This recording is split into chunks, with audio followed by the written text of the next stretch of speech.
Assalamualaikum warahmatullahi wabarakatuh. Kami di sini dari kelompok 1 akan mempresentasikan hasil review sebuah artikel yang telah kami temukan, yang dimana artikel ini berjudul penerapan metode GIFD dalam peningkatan kualitas produk olahan buah di Batu Liang, Lombok Tengah. Yang melatar belakangi adanya artikel ini yaitu mengenai kualitas produk, yang dimana merupakan sebuah faktor penting yang harus diperhatikan oleh pelaku usaha agar produknya itu mampu bersaing dan diterima di pasaran. Produk yang berkualitas lebih disukai konsumen dan berpotensi direkomendasikan ke konsumen lain. Terus fokus utama yang ada di Kecamatan Batu Liang, Lombok Tengah, yang dimana industri olahan buah seperti keripik pisang masih tergolong baru dan memerlukan peningkatan mutu.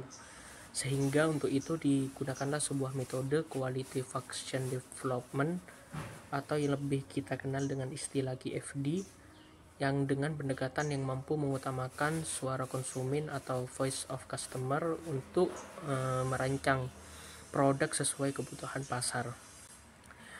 Dalam metode QFD ini membantu para produsen mengidentifikasi atribut yang diinginkan konsumen dan menentukan prioritas perbaikan guna meningkatkan kualitas produk yang dimiliki mereka. Terus beberapa tujuan dalam penelitian ini, yang pertama yaitu untuk mengetahui tingkat kepuasan konsumen terhadap produk olahan buah. Terus yang kedua itu mengidentifikasi atribut mutu produk yang diinginkan konsumen. Yang ketiga menentukan prioritas perbaikan produk menggunakan metode QFD. Dan tujuan yang terakhir yaitu meningkatkan daya saing produk olahan buah di Kecamatan Batu Liang itu sendiri. Nah, untuk selanjutnya akan dilanjutkan oleh teman saya. Untuk metode penelitiannya yaitu menggunakan deskriptif kuantitatif dan pendekatannya melalui survei. Dan untuk lokasinya yaitu berada di Kecamatan Batu Liang, Lombok Tengah. Respondennya yaitu 100 orang menggunakan rumus Lemaisieu. Dan teknik pengumpulan datanya yaitu ada dua, menggunakan primer dan sekunder.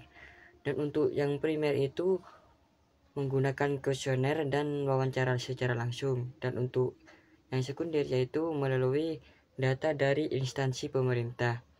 Dan untuk analisis datanya yaitu menggunakan metode QFD atau Quality Function Development.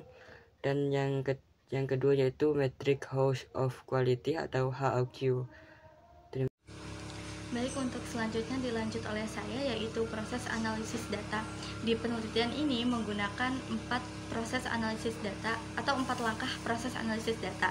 Nah, proses yang pertama terdapat voice of customer, yang dimana voice of customer ini mengumpulkan suara atau jawaban dari customernya langsung.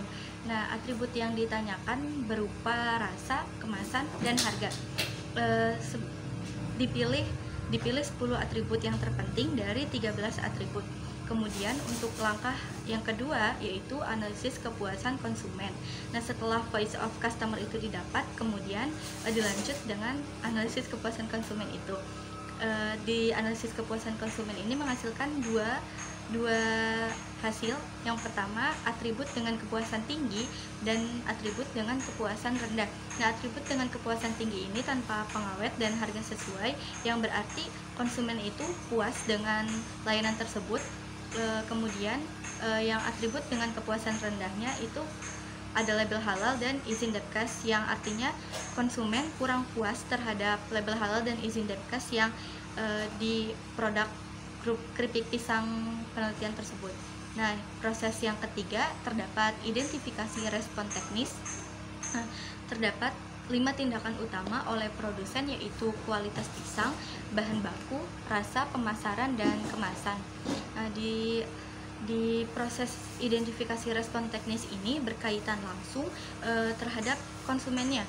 Yang misalnya kualitas pisang dan bahan baku itu sangat berpengaruh terhadap rasa dan teksturnya. Kemudian kemasan berkaitan dengan informasi produk dan daya tarik visual. Nah, untuk yang terakhir ada House of Quality atau HOQ, yang dimana langkah ini membangun matriks House of Quality. Matriks ini menghubungkan antara atribut yang diinginkan konsumen dengan respon teknis yang bisa dilakukan oleh produsen.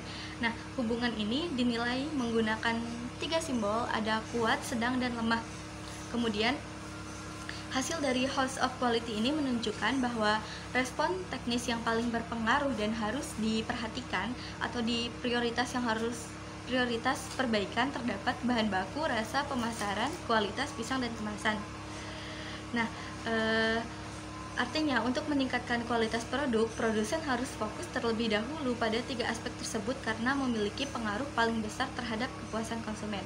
Untuk selanjutnya dapat dilanjut oleh teman saya. Baik, setelah kita melakukan analisis prosesnya, bagaimana proses-prosesnya, sekarang kita lanjut pada bagian matriks HOQ-nya.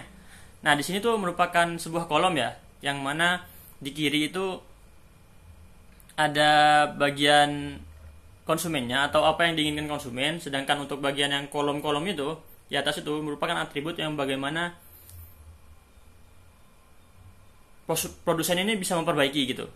Nah, dari situ kita dapat menilainya dengan simbol-simbol bulat-bulat dan segitiga itu. Untuk bulat yang hitam itu dia memiliki nilai 9, untuk yang bolong itu memiliki nilai 3, dan untuk segitiga itu memiliki nilai 1. Nah, dari situ kita mengetahui bahwa hubungannya kuat apa enggak gitu. Semakin tinggi berarti semakin kuat. Nah, nanti di situ akan menghasilkan nilai kepentingan teknis dari perkalian antara simbol itu dengan tingkat kepentingan konsumennya. Nanti itu dikalikan akan menghasilkan itu, setelah semua ditambah ya, dikalikan semua ditambah akan menghasilkan nilai kepentingan teknis, yang dimana itu nanti akan dibuat untuk pengambilan keputusan gitu, bagaimana apa yang perlu dilakukan perbaikan terlebih dahulu, seperti rankingnya yang ada di bawah ini. Untuk rankingnya kan ada di bagian bagian bahan baku 1, rasa 2, dan pemasaran, sehingga yang perlu diprioritaskan untuk perbaikan itu ada di bahan baku, rasa, dan pemasaran. Nah, untuk yang piramid itu apa? Piramid itu sendiri itu sebagai tolak ukur gitu, bagaimana atribut satu berpengaruh dengan atribut lainnya. Karena di sini semuanya positif, berarti ketika suatu atribut diperbaiki, maka nanti akan atribut lain itu masuk jadi baik juga gitu. Nah, kecuali negatif ya. Jadi ketika kita memperbaiki satu ini, nanti jadinya akan atribut lain itu akan buruk gitu. Nah, seperti itu. Mungkin bisa dilanjut dengan teman saya.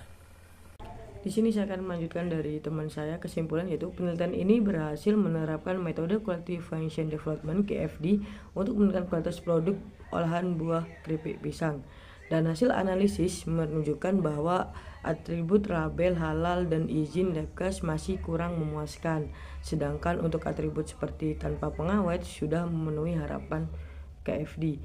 Jadi metode QFD itu terbukti efektif, namun analisis QFD diperlukan lebih rinci atau lebih mendalam lagi untuk meningkatkan pemahaman dan replikasi dalam penelitian serupa.